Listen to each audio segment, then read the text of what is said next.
Hello and welcome to the Tell Talks podcast. I'm your host, Tom Ellis.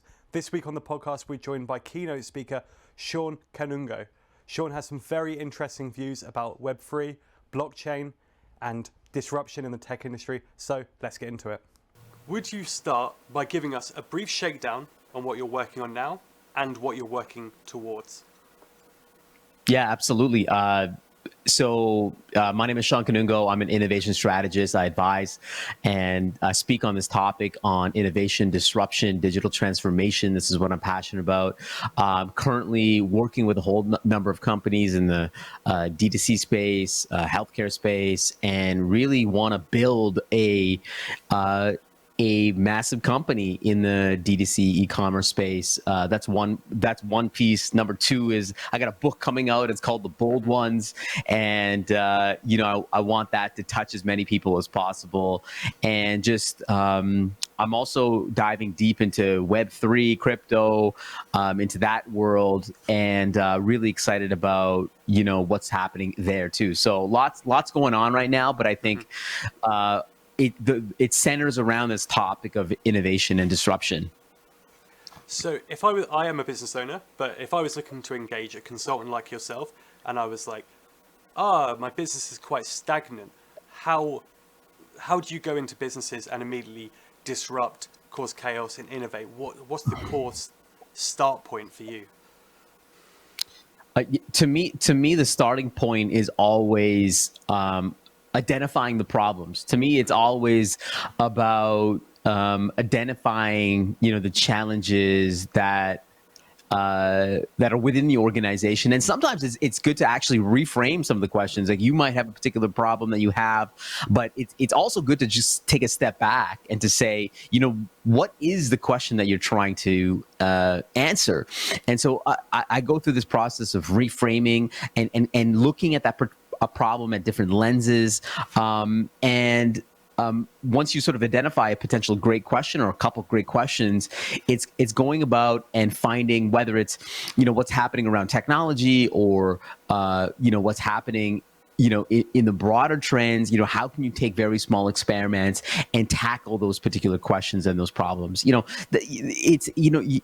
try to, I spent my entire career in strategy, innovation, and back in the day, in traditional management consulting, they would give you a problem and you'd take 6 months to work on this particular thing, and you give them a nice PowerPoint deck, and then they do something with it. But today, the world has become a lot more nimble and flexible and experimental, and it's really about, what is the minimal viable experiments that you can run to test your hypotheses. And if it doesn't work, maybe you have the wrong question, or maybe you're approaching it the wrong way. So I think this idea of rapid iteration is how do you approach problems. Now, I think strategy has completely changed.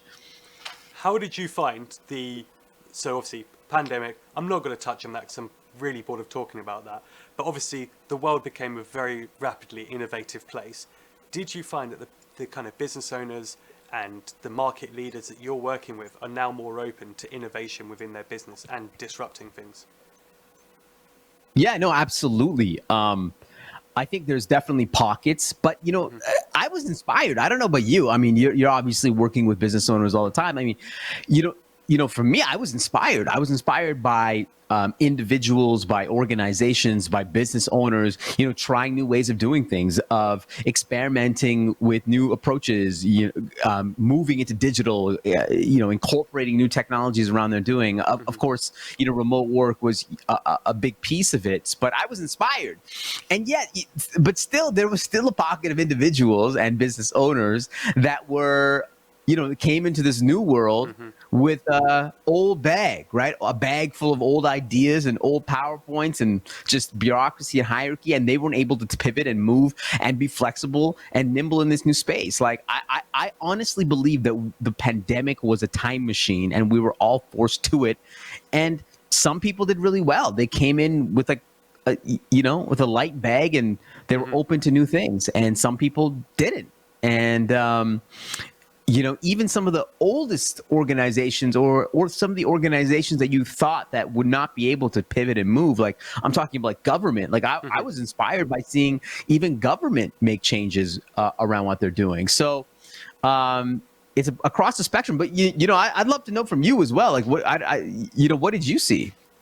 Well, we came into the pandemic. I was a freelancer before. I was just a replay operator on Premier League, and then all my work went. I had no work at all. I started doing virtual events from my mate's living room table. To kind of maybe 1.5 years later now, we've built up this company. We do jobs for FIFA.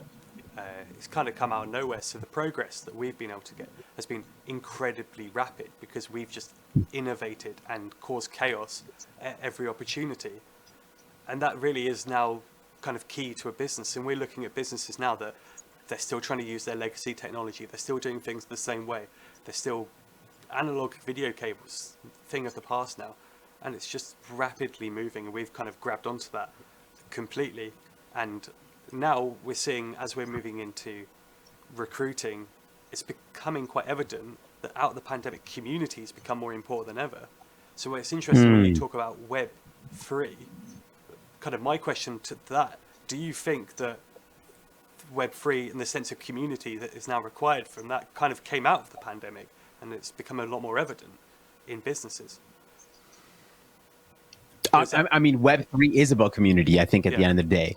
I believe that it is no longer about, large nations, no longer about large institutions or corporations. It's really about individuals finding their particular niches, their communities, and being able to, whether it's monetize or be involved in cultural projects in their particular worlds. And that's what Web3 is really all about. It's funny to see Web3 through the historical lens and the evolution of power and influence. Power and influence really started from, empires, then it moved to religions, then it moved to nation states, and then to, corporate nations, the Facebooks and the Googles of the world. I mean, they're really nations. And now you're moving to a world that is really driven by individuals, by communities. And that's what Web3 is supposed to be. It's supposed to be open source and decentralized and, community based. So, we're still in the early phases to see where that's going to go. But that's why I'm so excited about it, because I think it's, it is the next iteration of power and influence and the next iteration of the internet. So obviously it's all decentralized and it's pictured as a bit of a utopia, but if its power is to the people, does that have kind of also a chance to go wrong in a sense? Because there's not the oversight from governance. Of course. I mean, everything will go wrong. Yeah. I mean, we both live in chaos. Of course. It's not, there is no utopia. All right. Life is hard. And Web3 is going to be the same thing. There's going to be challenges. A lot of people say that's going to be decentralized. Listen, every decentralized platform at some point becomes centralized. But, it's going to create unbelievable opportunities. It's going to create new business models that we haven't seen before. So of course of course there's going to be challenges, and you're already seeing it. Whether it's people getting scammed or there's these things called rug pulls where people are putting their money into something and people are just sort of sweeping and taking their money. It's like there's these NFT projects. 99% of these things are going to go to zero. I mean, I would just close my computer and just stop even looking at it. But every single revolution, technological paradigm shift starts looking creepy or looking like a joke, and eventually the joke is on us. So we always have to have a long-term view on all these things. We have to have like at least a 10-year horizon to see, okay, I wonder what this technology might be. I mean, we never knew what the internet could give us. We never knew what mobile could give us. And the same thing for Web3. We have no idea. Even the experts that are sitting down today, investing their entire portfolios in this space, have no idea around what this industry is going to look like in 10 years. So you're a Web3 guy. Are you heavy into crypto and NFTs? Do you hold a lot? Are you interested in a lot of projects? Do you trade crypto? Do you buy it? Do you hold it? So The good thing is that my wife, God bless her, she handles the finances in our household. And I'm not into speculation. I actually hate all the. I dabble into everything because I have to. Yeah. I have to be in front of everything. I cannot be skeptical of every single thing that comes. I have to dabble. So I have to buy NFTs. I have to stake my crypto and get into DeFi, which is decentralized finance. I have to buy different coins to understand what they're all about. Yeah. But I'm not interested in the speculation. I don't hold that much NFTs. I am bullish on certain coins, but that's not what it's all about. I'm more interested in working with incumbent organizations when it comes to how is this going to impact their business models? What are some small experiments that we're going to make to make this happen? For example, in a couple of weeks, I'm going to Austin to work with Bosch. Bosch is one of the most reputable companies in the world. They're both in the consumer space and in the B2B space. And they have hundreds of thousands of employees that have spent decades on product engineering and design engineering. And they're thinking about, what is Web3 going to do? So to me, that's the most interesting thing around helping organizations figure out the business models that apply to Web3. So what could a small business owner take away from Web3? For me personally, I'm involved in the space. I mean, we mine crypto here. That's kind of, to be honest, that's all my involvement. But from what I've took away from it is the need to build a community. So when we're looking at how we're going to get students from university to us, the main thing we're focusing on is building a community, like-minded people, so they want to come work for us. Because right now, anyone can work anywhere. So if you're kind of consultant for a small business owner and they bring up Web3, you're like, there's not like possibility to get your business on the blockchain and all that kind of stuff. What would you kind of promote the Web3 to them as? Yeah, I would say this: expect nothing and prepare to lose a little bit of money. Expect nothing and prepare. That's the best mindset to come into this. Okay, because what you want to do is you want to start flexing this muscle around trying what this is all about. My best advice to folks that are wanting to get into this space is to, very specifically go to a place called rabbithole.gg. It's basically a Web3 primer. So it will help you develop the skills required to get into NFTs, DeFi. There's this thing called DAOs, decentralized autonomous organizations. It gives you skills like mini courses. That's what I would do to start. And then once you get through that, then you can run a small experiment. Maybe you want to launch a small NFT project with like a small number of people, and just that's how you start. And to me, that's the best way of, building this muscle when it comes to innovation and flexing it, because the reality is that you have some of the best developers in the world, some of the best minds, and some of the best VC firms entering into this space. So you don't want to be left holding the bag, in 5-10 years when everyone has built the muscles and you're just not there yet. If you were a student right now, potentially looking at what you're going to do when you graduate, and I know this is potentially different for you because you can kind of move anywhere. You can pivot to kind of whatever career you want. That's one of the good things about doing what the likes of yourself and myself do. But if you were a student, you're looking for a good career track, would you now consider, right, that my career future is in Web3? Whether that be crypto or coding or art or all them good things. Yeah, it's interesting that you asked that. I'm part of this advisory board for the University of Alberta for a group of students. They're all sort of digital consultants. And one of the consultants reached out to me and said, hey, I know you're doing a bunch of stuff in the Web3 space. Let me connect. This kid, never told anybody that he was into crypto, he was into NFT, like he's really into DeFi, decentralized finance. Like he spends his nights like spending all his time figuring this space out. And he never told a soul. He never even told his girlfriend. And I feel bad for his girlfriend because she's probably thinking that he's cheating on him, but instead he's like on YouTube learning about DeFi. And what I told him, I said, you have the greatest gift in the world. You have the gift of time, and you also have the gift of getting into something that 99.999% of the world has no idea, they've never even heard of yet. So the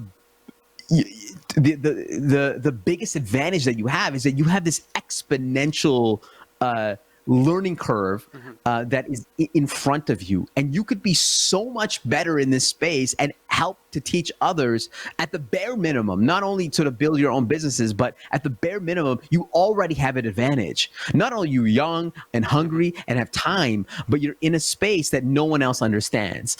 And I just think that that's incredible. Like, I don't have the cycles that he does, right? I have kids. I got a mortgage. I got businesses. You know, I don't have the cycle. So to me, if I'm young and I'm a student, find the areas of opportunity that people that are fat, rich, and lazy don't have time to get into, and double down in that space so that when you come out of school, you have a, gross disadvantage comparatively to your peers, your other students, and in the market.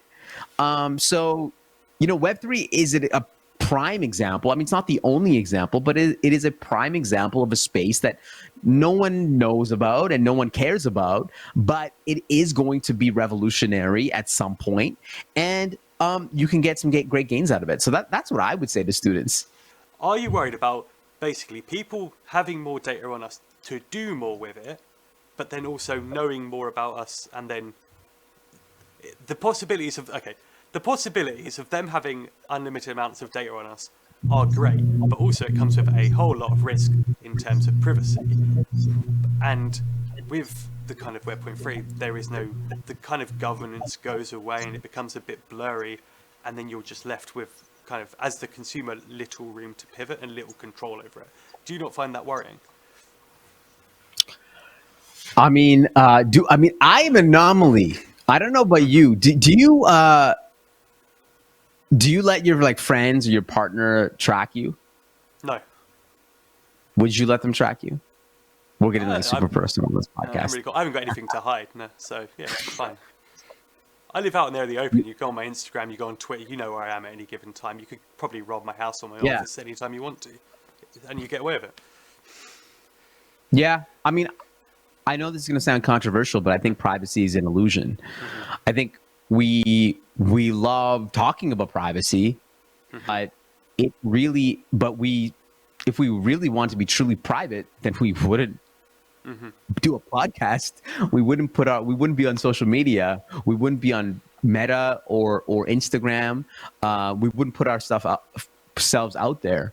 And yesterday, for example, somebody made a duplicate of my Instagram and literally duplicated all my pictures, all my videos, and started messaging my acquaintances and friends about getting into stuff. And I had to put out a report saying, hey, listen, this is not me, report this to IG.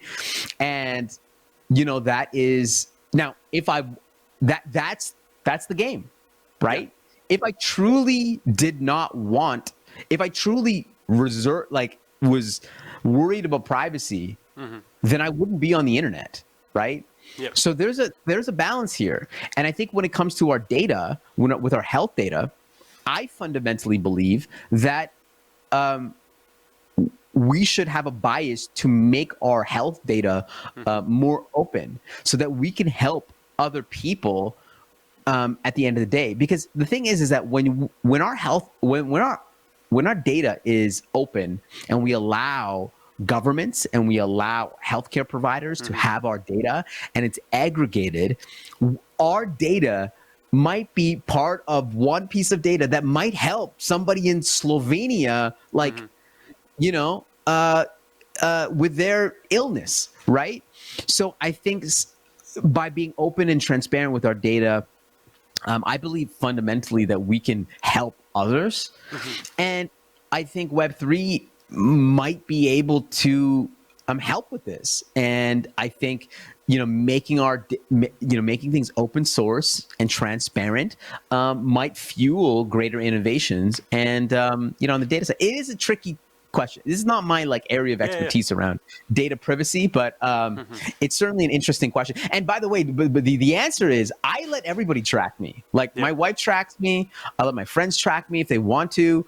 And we've been doing this for years, and I love it. I'm that's just how I am. By the way, I leave my read receipts on just so that you know that I read your message. Okay, that's the type of person I am. I don't know. Do you leave your read receipts on? By the way, absolutely not, because I have freelancers messaging me all the time, and if they were to see that I've ignored them, then it becomes kind of political situations sometimes, right? Right. Have you not got people chasing you and they see you haven't read your reply to them, and they just get a bit more annoyed towards you, or does it spur you on to reply to them? Yeah, I mean, I don't know about you, but I leave it on and I respond. And if I read it and I didn't respond, then let that sink into you.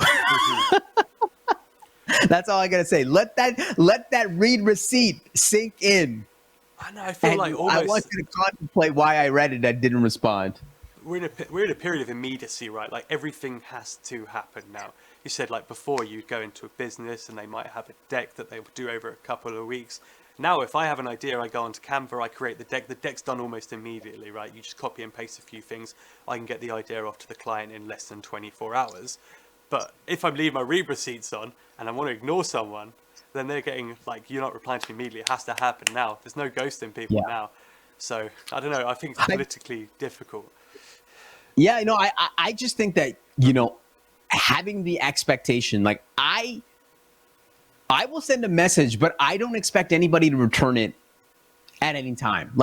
You don't have to respond to me right away. I'll just let it sit there. So I think it's just the expectation, really. Do you see being a keynote speaker as a way to shape the chaos? I hope that I'm catalyzing chaos. I hope I'm creating a little bit of chaos. I think, creating content, or whether it's on stage or, through a video or through audio or through whatever means. And maybe I'm hoping that somebody, this creates a little chaos in somebody's life after listening to this.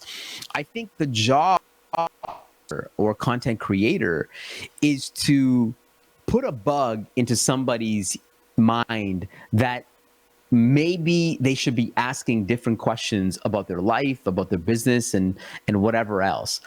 My job is to provoke. Many people think that speakers, or many people think my job is to give answers. I'm not giving any answers. I'm just helping you ask better questions and reframing the questions that you already have by provoking them with things that I'm seeing and that I'm working on. So to me, that should cause chaos when you're reframing and asking new questions.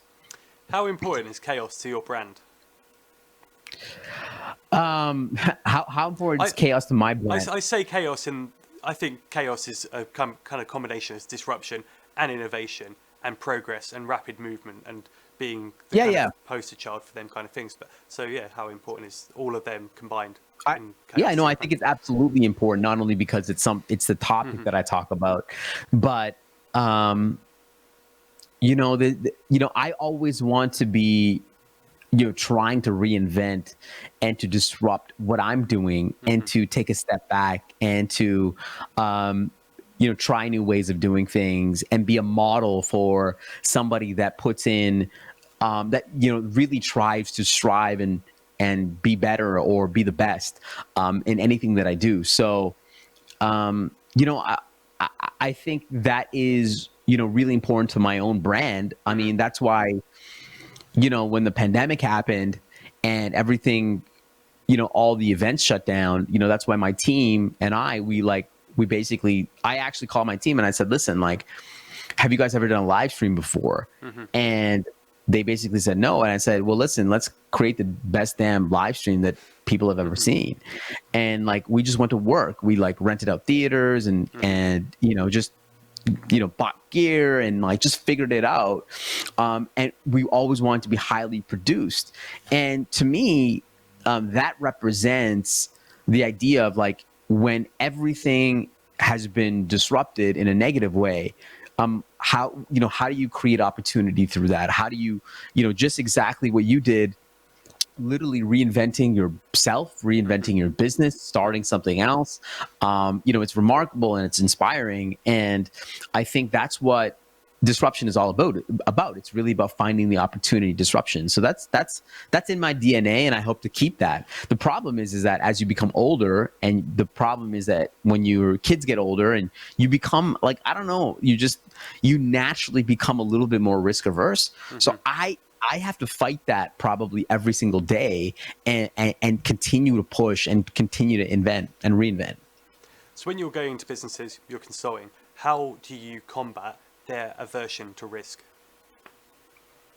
Yeah, I mean, that is the most difficult thing in the world. It's trying to combat the idea of risk. I think there's a number of ways of doing that. Number one, it's to sort of de-risk things. And that's why I talk about this idea of experimentation, which is, taking small problems, small teams, small sprints, and seeing how you can move the needle on that front. To me, that's de-risking, because many people, they don't want to try something new because they're like, what if this doesn't work? But if you de-risk it and you flip the question of what this doesn't work to, what if this turns out way better than we ever imagined? You're reframing the question in that way. So I think the matter of de-risking is really important. I think the other thing also is to, frame it as a learning experience, frame it as something that you can share with your teams or share with your employees and say, listen, this is a learning experience. And that, that's another way of de-risking it. And ultimately, I believe in this idea of what I call denting the outside, which is a type of disruption strategy where what you want to do is create innovations outside of your core business. And eventually, if you find something that works, then you move it into your core, and then perhaps that becomes the new status quo. So to me, that's the way that you can de-risk innovation. And, that's what I encourage business owners to do. What would you be doing if you weren't in your keynote speaker consultant helping everyone de-risk? What career would you be doing? What career would I be doing? What would you like to do just to switch your mind off? Like, do you want to work at Tim Hortons or drive a truck? Them kind of. Oh, the Tim Hortons line. Yeah, no, I think. Well, listen, I growing up in Canada, I want to be a hockey player, but then at some point, I got to 5'7" and I didn't grow. And then, it just, my body was not formed as an athlete. It was, this is actually what I was meant to do, just sit. If there was an Olympics for sitting, I would be world champion. No, I think I'm really passionate about audio. I'm passionate about media. I'm passionate about, the media world. I would love to, run my own media company and, be involved in media. I think it's a fascinating space, and I love the idea of storytelling and narratives, which is, I guess, it's kind of sort of something that I do already. So, but yeah, that's what I would say. Okay, and if I could, to wrap this up, if I could ask you to give one line of advice to potential students entering any industry and how they can shape it. Yeah, the advice that I would give to students is to try to disrupt. It is, don't be a number. The tragedy is that, I know this is more than a line. The tragedy is that when really smart students come into organizations, we suck out all the creativity and innovation from them. And I think the best thing that students can do is to convince, to persuade, to influence that there is another way of doing things and trying new ways of doing things. So to me, that's the best way of approaching, new work and when you're getting into the workforce, because the last thing I see it all the time, like really smart, ambitious, creative, driven people come into the organizations, we suck it out of them, and then they're lost, right? Then they go and work somewhere and they just lost everything. So, that's what I would say. Who would play you in a film? Who would play me in a film? Well, it'd have to be an Indian guy. So it would probably be either, it'd probably be Hassan Minaj because we have the similar hair, or it would probably be, I would love to be Will Smith pre-slap, because Will Smith is, one of the greatest of all time. So, Shawn, thank you for your time. It's been very insightful, and I'm sure a lot of people have a lot to take away from this. yeah, no, I had a great time. Thank you for having me on. It's an honor. I'm humbled. And wherever you're listening to this, by the way, subscribe, follow, rate, review, because, you guys are putting in so much work into this. So give them some love, please. Every little helps. Thank you. Exactly.